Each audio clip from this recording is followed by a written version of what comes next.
seberapa miracle, seberapa mukjizat, seberapa ajaibnya azan ini.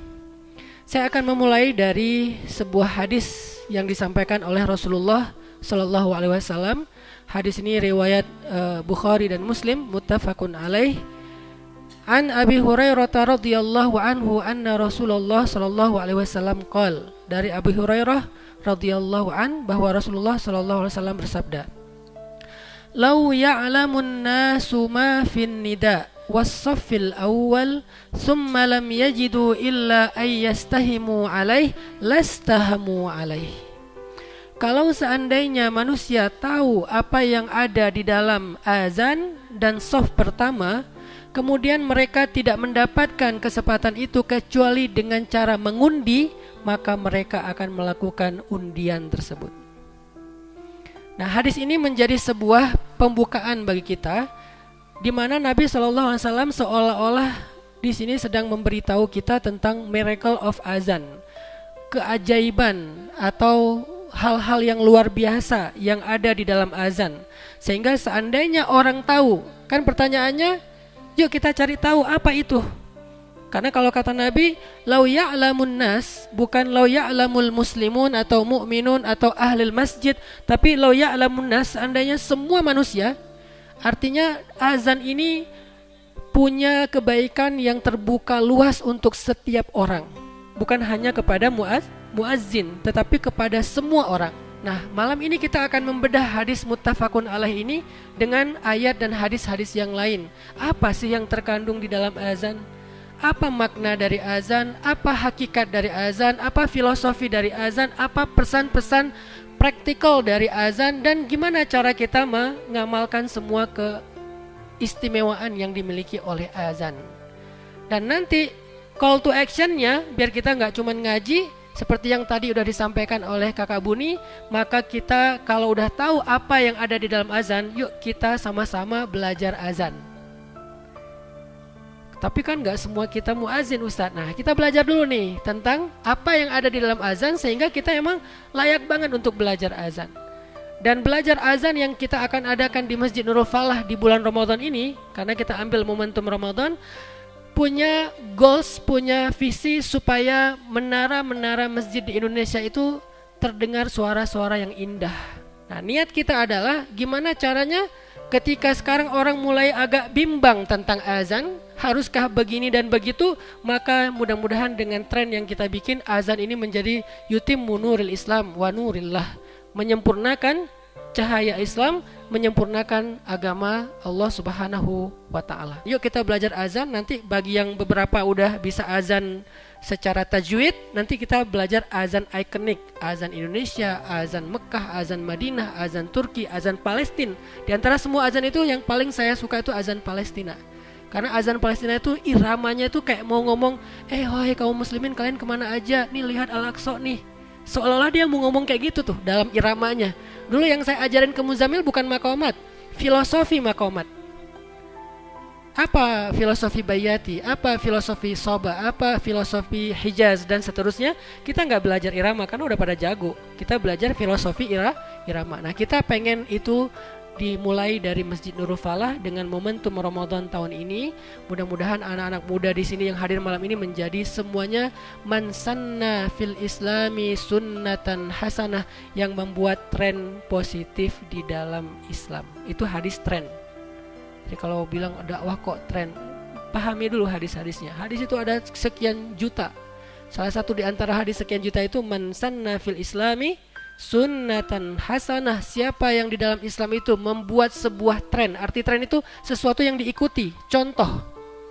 Kita contohkan belajar azan di bulan Ramadan, insya Allah nanti akan trending se-Indonesia. Nah, sekarang kita coba azannya yang kita trendingkan. Mudah-mudahan nanti di Masjid Nurul Falah yang azannya selain yang udah ada, kita tambahkan anak-anak muda juga supaya variatif. Maghrib azan Indonesia, Isya azan Makkah, subuh Palestina dong. Zuhur asar azan Eropa atau apalah gitu ya nanti. Yang jelas azannya itu variatif dan banyak yang insya Allah akan tertarik ke masjid. Oke, kita akan bahas tentang keistimewaan yang ada di dalam azan. Saya akan bahas dulu dari sejarah azan. Singkat saja bahwa azan ini baru disyariatkan menurut jumhur ulama, bukan ijma ya. Jumhur itu artinya mayoritas ulama bersepakat bahwa azan ini mulai disyariatkan pada tahun pertama Hijriah. Berarti di mana tuh? Di Madinah setelah Nabi berhijrah. Jadi ceritanya waktu Nabi berhijrah, program pertama yang Nabi lakukan di kawasan setelah hijrah itu adalah membangun masjid.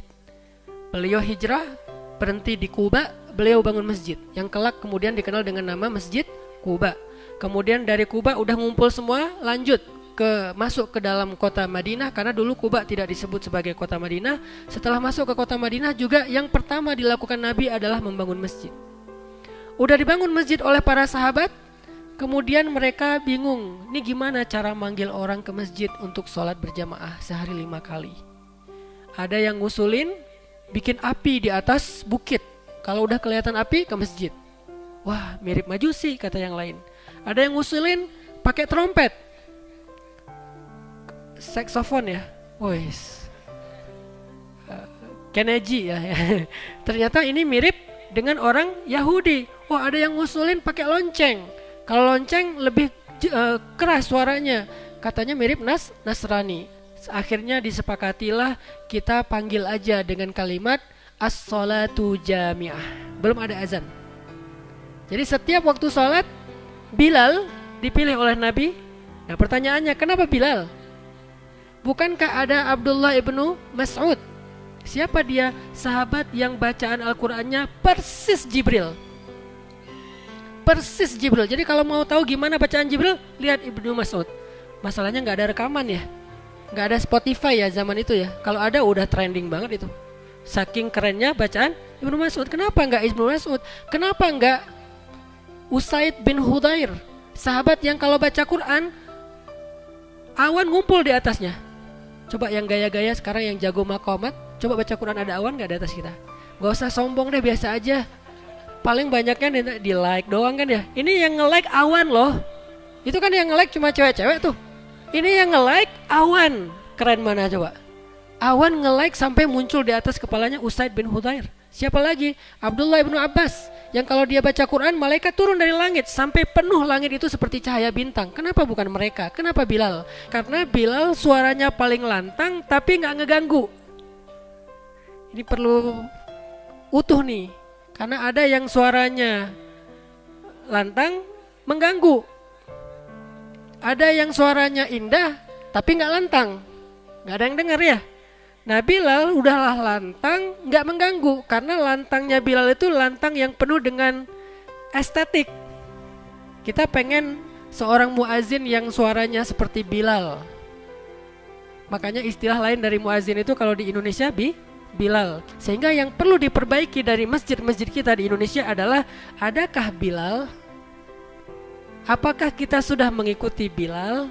Itunya yang kita perlu perbaiki. Sehingga dilakukanlah pelatihan azan supaya semakin banyak kader-kader Bilal millennials.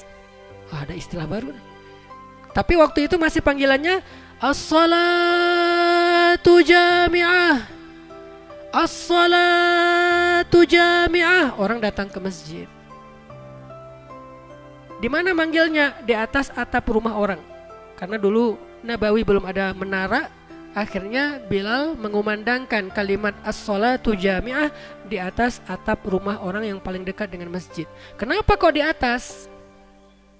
Supaya terdengar sampai ke pinggir kota Madinah. Gak lama kemudian suatu malam seorang sahabat Abdullah bin Zaid bermimpi. Dalam mimpinya Abdullah bin Zaid melihat seorang laki-laki nenteng lonceng, lagi bawa lonceng. Sama Abdullah dipanggil, ala rijlik ya Abdullah, sebentar saya pengen ngobrol, kata Abdullah bin Zaid. Ada apa? Apakah kamu menjual lonceng itu untuk saya? Laki-laki itu menjawab, untuk apa kamu membeli lonceng ini?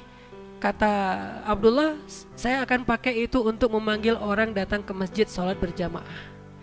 Lalu laki-laki itu mengatakan, mau gak aku ajarin sesuatu yang lebih baik daripada suara lonceng ini? Kemudian Abdullah mengatakan, mau, apa itu? diajarkanlah teks azan oleh laki-laki tersebut kepada Abdullah di dalam mimpi. Ucapkanlah Allahu Akbar, Allahu Akbar, Allahu Akbar, Allahu Akbar, asyhadu an la ilaha illallah sampai la ilaha illallah. Diajarkan teks azan. Walaupun berbeda pendapat di antara ulama, ada yang 2, ada yang 4. Takbirnya, kemudian syahadat dan seterusnya. Tetapi intinya adalah teksnya seperti itu. Ketika bangkit dari tidurnya, datang sholat subuh ke masjid, Abdullah bin Zaid menceritakan kisah mimpinya kepada Rasulullah. Maka Nabi mengomentari mimpi itu dengan kalimat, sesungguhnya itu adalah mimpi yang benar. Maka ajarkanlah apa yang kamu hafal dari kalimat azan itu kepada Bilal. Yang mimpi siapa? Abdullah bin Zaid. Tapi diajarkannya ke siapa? Tetap Bilal.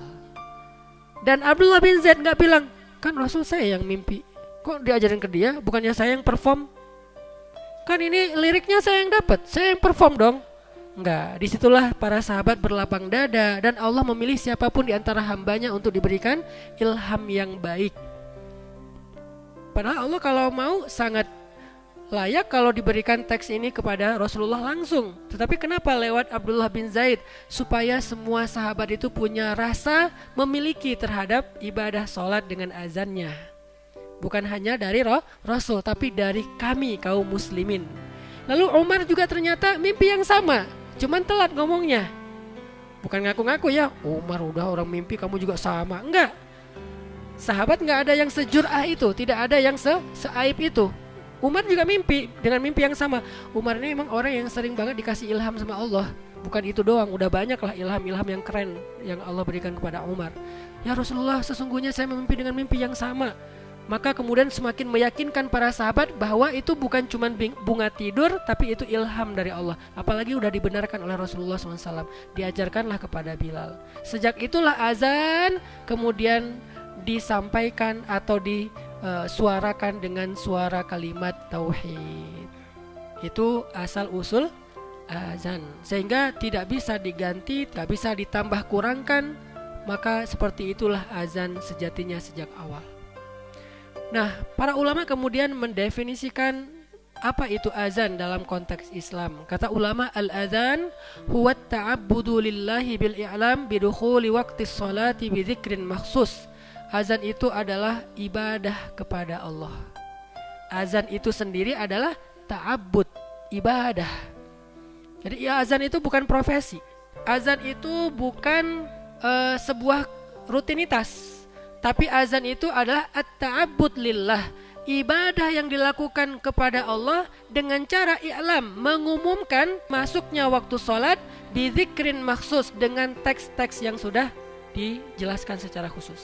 Itu definisi azan. Jadi kalau sekarang kita jadi tahu, oh azan itu ibadah.